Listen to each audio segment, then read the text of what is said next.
कक्षा 9वीं के समस्त विद्यार्थियों को मेरा प्यार भरा नमस्कार। पाठ दूसरा आंतरिक हलचलें। आज हम पाठ दूसरा प्राकृतिक आपदाएं जिसमें का स्वरूप, कारण और परिणाम जानेंगे। आंतरिक हलचल के स्वरूप और वर्गीकरण देखेंगे। तो प्राकृतिक आपदाएं कैसे आती हैं और उसका क्या परिणाम होता है।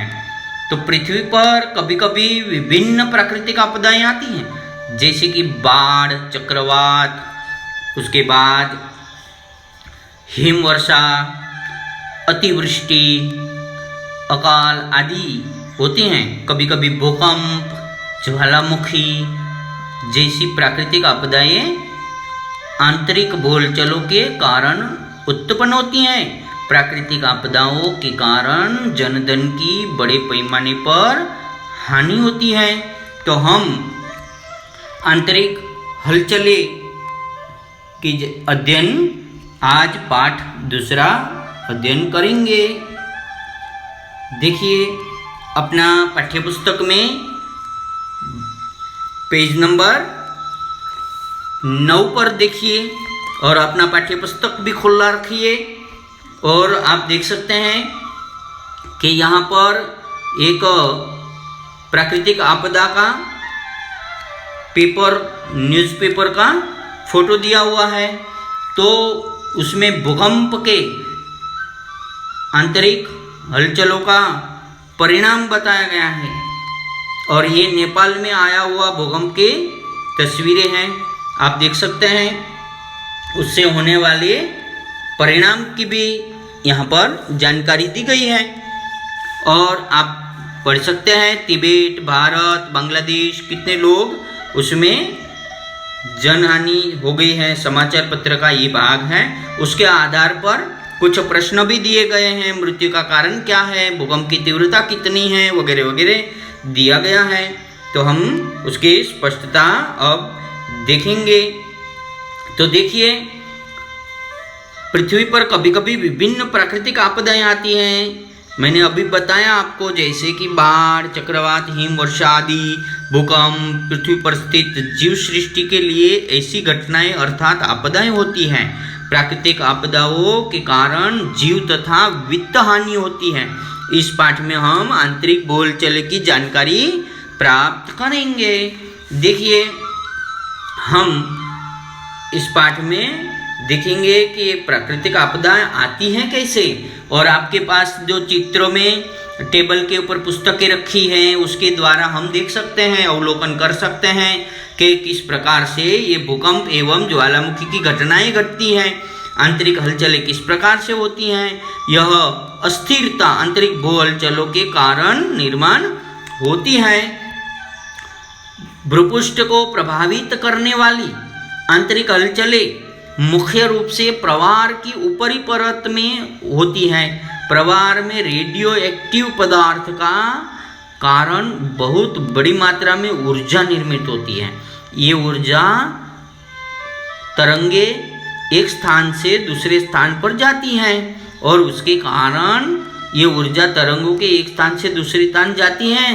उसके कारण पृथ्वी के आंतरिक भाग में अस्थिरता निर्माण हो जाती है, हलचलें निर्माण होती है। आंतरिक हलचलों का वर्गीकरण गति, दिशा एवं भूरूप के आधार पर किया जाता है।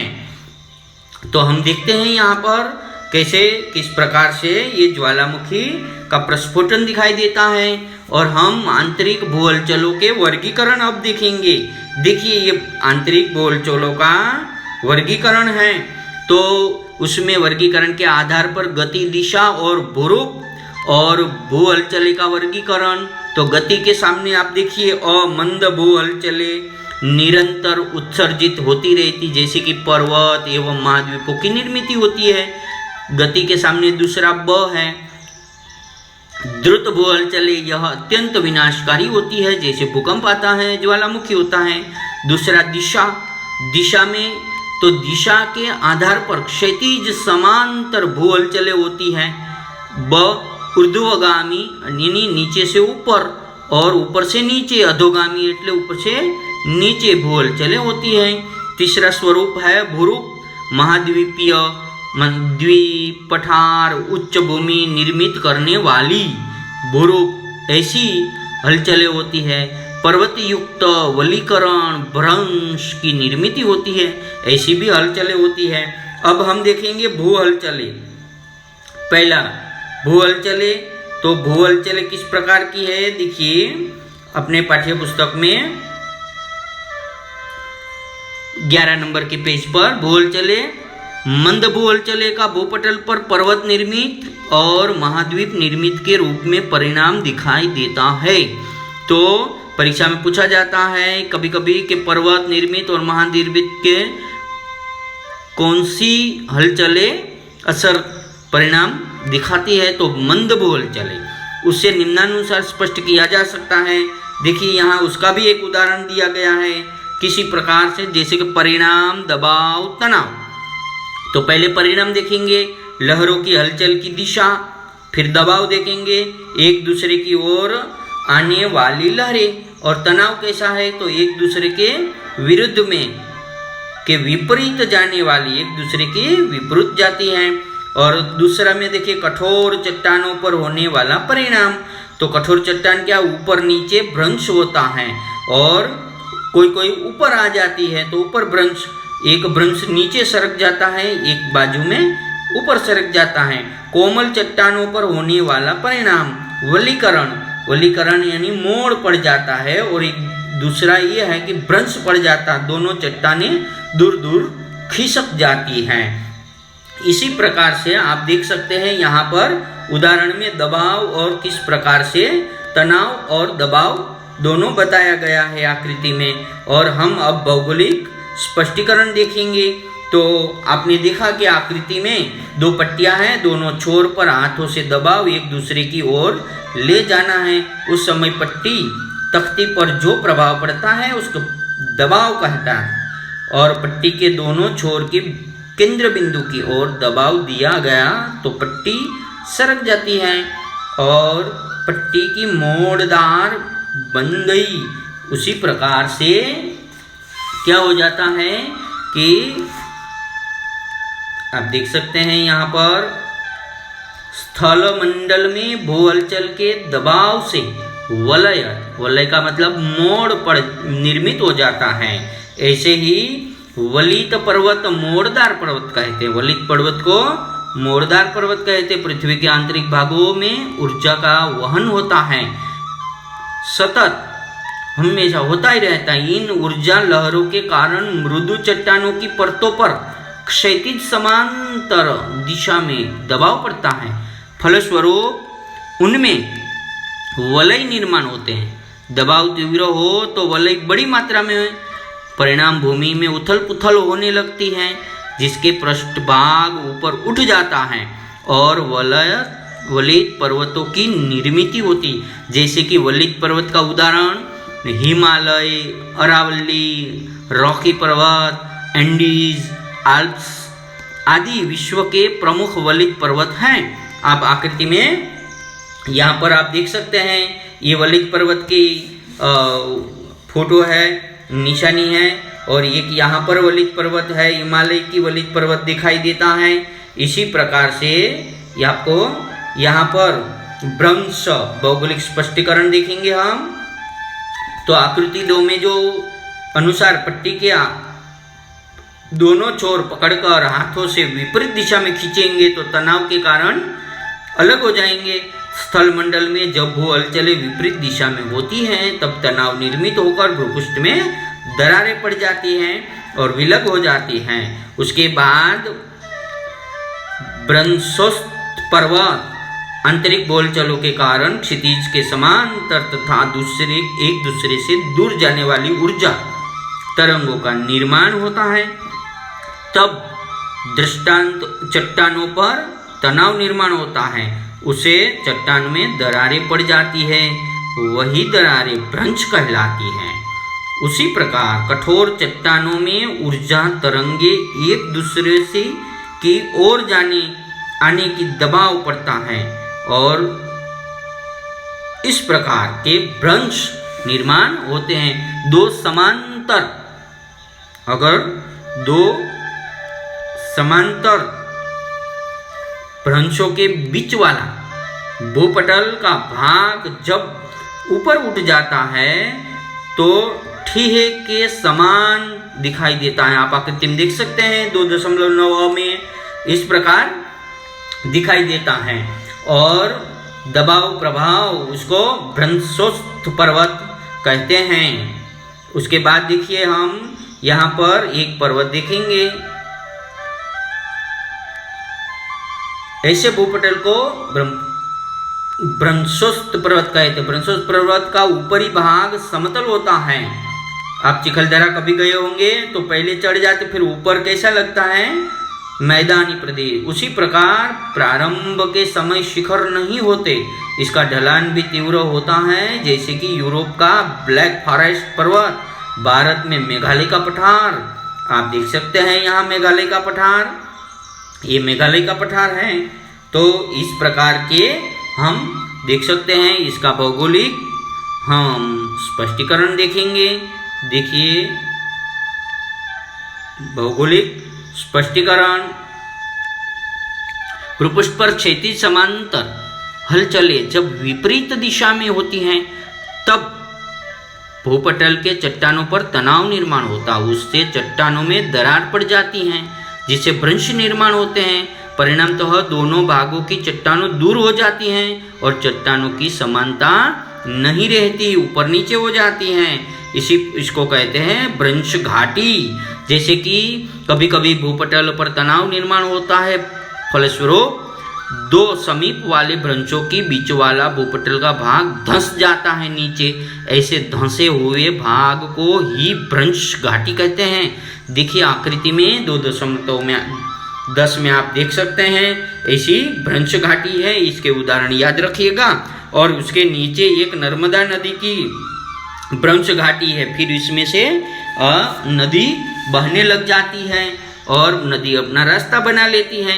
उसी प्रकार से हम यहाँ देखेंगे कि अफ्रीका महाद्वीप की ग्रेट रिफ्ट वैली, यूरोप की राइन नदी की भ्रंश घाटी, हलचलों में निर्मित महाद्वीप, हलचलों से निर्मित महाद्वीप देखेंगे। पृथ्वी के केंद्र अथवा केंद्र की ओर से भूपटल की ओर मंदगति से हलचल होती है। इन हलचलों के कारण भूपटल का विस्तृत भाग ऊपर उठ जाता है अथवा धंस जाता है। इसी प्रकार से महाद्वीप का निर्माण होता है और भूभाग भूमि धंसने की वजह से समुद्र सतह से नीचा हो जाता है। ऐसे समय में भूभाग समुद्र तल से सतह का भाग कभी कभी बन जाता है। द्रुत हलचलें जो होती हैं कि पाठ के आरंभ में जैसे बताया, भूकंप के समाचार का अध्ययन करते चर्चा की। भू अर्थात जमीन और कंप का अर्थ है कंपन। भूकंप यह पृथ्वी के भूपटल का कंपन है। इसी प्रकार से हम देख सकते हैं। तो आपको प्रारंभ में जो दी गई जानकारी के अनुसार आप देख सकते हैं। ये जो आप जानते हैं वो स्वयं अध्ययन के लिए है। भूकंप को देख लेते हैं। भूकंप की व्याख्या देखेंगे कि भूपृष्ठ के नीचे होने वाली हलचलों के कारण भूपटल पर भारी दबाव निर्माण होता है। ये आप देख सकते हैं। यह दबाव विशिष्ट सीमा से अधिक उत्पन्न होने पर वहाँ की ऊर्जा उत्सर्जित होती है ऊपर की ओर। इन ऊर्जा तरंगों के कारण ऊर्जा लहरें निर्माण होती है, जिससे भूपृष्ठ पर कंपन आता है और भूकंप कहलाते हैं। भूकंप की तीव्रता रिश्टर इकाई में भूकंप मापक यंत्र द्वारा मापी जाती है। हम देखेंगे भूकंप मापक यंत्र। देखिए यहाँ भूकंप मापक यंत्र है। भूकंप के कारण होते हैं भूपटल का सरकना, भूपटल का एक दूसरे से टकराना और भूपटल के नीचे चट्टानों में भ्रंश दरार निर्माण होना, भूपटल के आंतरिक भागों में तनाव निर्माण होकर चट्टानों में भ्रंश होना, ज्वालामुखी का विस्फोट होना। ये सभी कारण जो है वो भूकंप होने के कारण हैं। अब हम देखेंगे ये क्या आप जानते हैं, ये आपको स्वयं अध्ययन के लिए है और अब हम देखेंगे भूकंप नाभि एवं अधिकेंद्र। भूपृष्ठ के नीचे होने वाली हलचलों के कारण भूपटल पर भारी दबाव निर्माण होता है। यह दबाव भूगर्भ में जहाँ पर खुलता है वहाँ पर ऊर्जा मुक्त होती है, वहाँ से भूकंप केंद्र कहा जाता है। उस केंद्र को हम क्या करेंगे,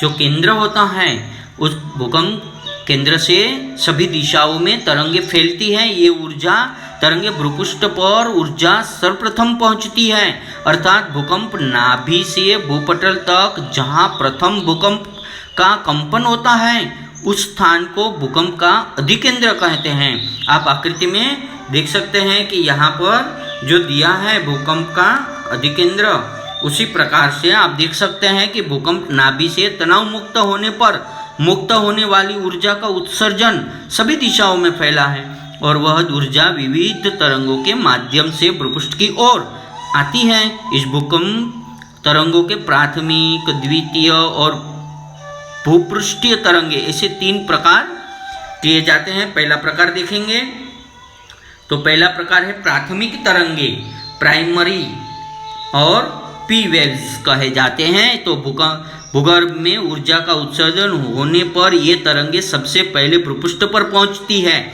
इसीलिए उसको प्राथमिक तरंगे कहते हैं। भूकंप के केंद्र से पृथ्वी की त्रिज्या पर सभी दिशाओं में ये भूपृष्ठ की ओर द्रुत गति से आने वाली इन तरंगों को प्राथमिक तरंगे कहते हैं। और प्राथमिक तरंगों के बाद जो आती है उसको द्वितीय तरंगे कहते हैं। द्वितीय तरंगे जो होती है ये सेकेंडरी और एस वेव्स कहे जाते हैं। ये भूपृष्ठ प्राथमिक तरंगों के बाद पहुंचती है और नाभि केंद्र से ही सभी दिशाओं में फैलती हैं। उसकी गति प्राथमिक तरंगों की से कम होती है और तरंगों के कारण मार्ग में कणों की हलचलें ऊपर नीचे होती है। तरंगे सिर्फ ठोस पदार्थों से ही प्रवाहित होती हैं, किंतु द्रव पदार्थों से प्रवाहित नहीं होती बल्कि खंडित हो जाती हैं।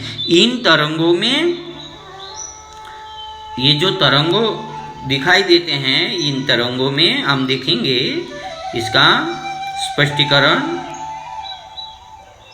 देखिए, इन तरंगों में मकान हिलते हैं, फलस्वरूप ये तरंगे प्राथमिक तरंग से अधिक विनाशकारी होती है, गिर भी जाते हैं मकान कभी कभी। और तृतीय तरंगे सरफेस और एल वेव्स कहे जाते हैं। ये भूपृष्ठ पर प्राथमिक तरंग द्वितीय तरंग के पहुंचने के बाद पहुंचती है, भूपृष्ठ अधिकेंद्र पर पड़ते हैं जिसके नई तरंगे निर्मित होती है। ये तरंगे परिधि की दिशा में फैलती हैं। ये तरंगे अधिक विनाशकारी होती है। भूकंप मापक यंत्र, मैंने आपको बताया भूकंप मापने का यंत्र जो होता है, ये जो यंत्र दिखाई देता है आपको भूकंप का, ये जो यंत्र है, इस यंत्र के माध्यम से भूकंप तरंग का आलेख बना सकते हैं। इस आलेख अध्ययन से भूकंप की तीव्रता कितनी है ये समझ में आती है।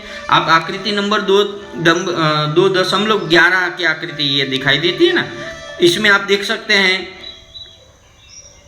किस प्रकार से ये है। वर्तमान में अत्याधुनिक तकनीक के माध्यम से आधुनिक भूकंप मापक यंत्र तैयार किया जाता है। उसके द्वारा अति सूक्ष्म तरंग भी नापी जा सकती हैं। करके देखिए, ये सभी आपको स्वयं अध्ययन के हेतु करना है। और इसी प्रकार से हम अब देखेंगे भूकंप के परिणाम।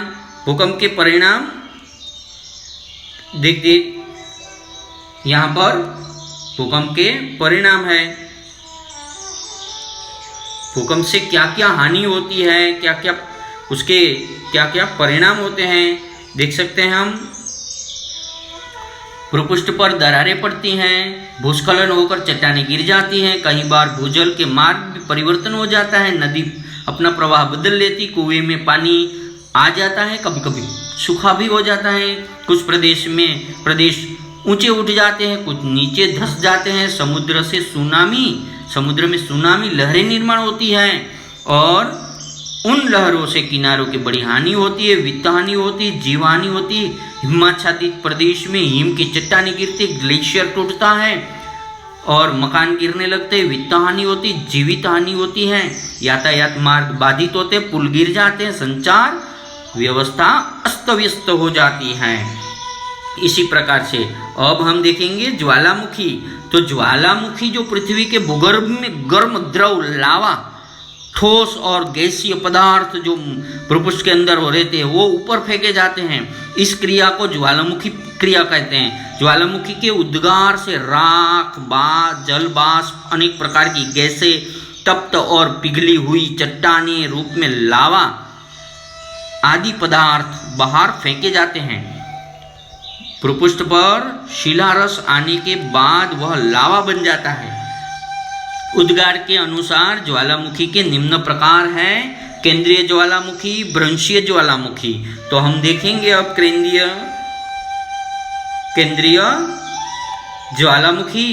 तो ज्वालामुखी उद्गार के समय शिलारस भूपृष्ठ के आंतरिक भागों से एक नली के जैसे मार्ग से बाहर निकलता है। इस क्रिया में ज्वालामुखी के बाहर आए पदार्थ नली से मुख के पास फैल जाते हैं और इस प्रकार से आप देख सकते हैं कि शंकुआकार ज्वालामुखी पर्वत का निर्माण होता है। जैसे जापान में फुजियामा, तंजानिया में किलिमंजारो पर्वत, यह केंद्रीय ज्वालामुखी के उदाहरण, शंकुआकार पर्वत के उदाहरण हैं। उसके बाद भ्रंशीय जो रहते हैं, ये भ्रंशीय ज्वालामुखी का उद्रेक होते समय लावा कहीं दरारों से बाहर निकलता है और भ्रंशीय ज्वालामुखी उसको कहते हैं। ज्वालामुखी उद्गार के बाहर निकले लावा पदार्थ दरारों दोनों ओर फैल जाता है। इसके उद्गार ज्वालामुखी पठारों की निर्मित होती है। जैसे भारत में दक्कन का पठार भी इसी पद्धति से निर्माण हुआ है।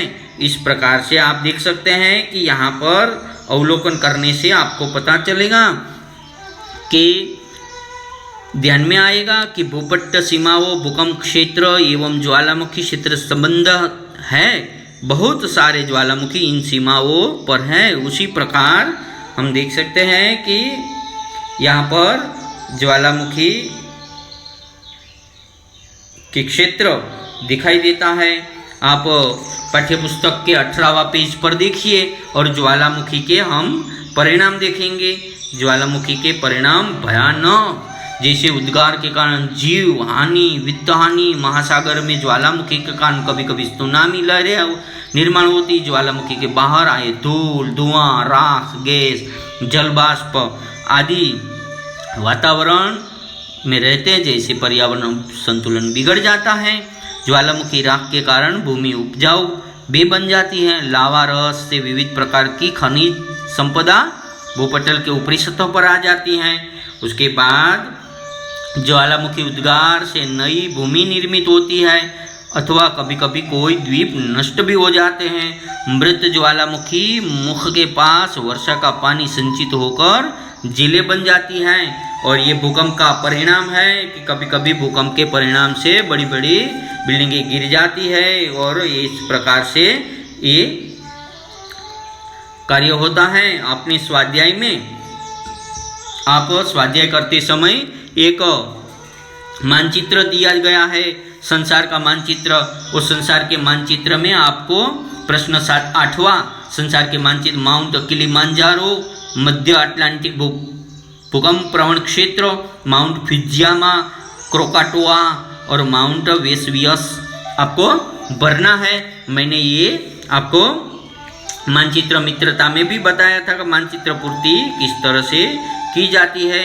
तो विद्यार्थी मित्रों, अपना दूसरा पाठ यहाँ समापन होता है। आपका ख्याल रखिएगा, अभ्यास करते रहिएगा और अपने ख्याल रखिएगा। धन्यवाद।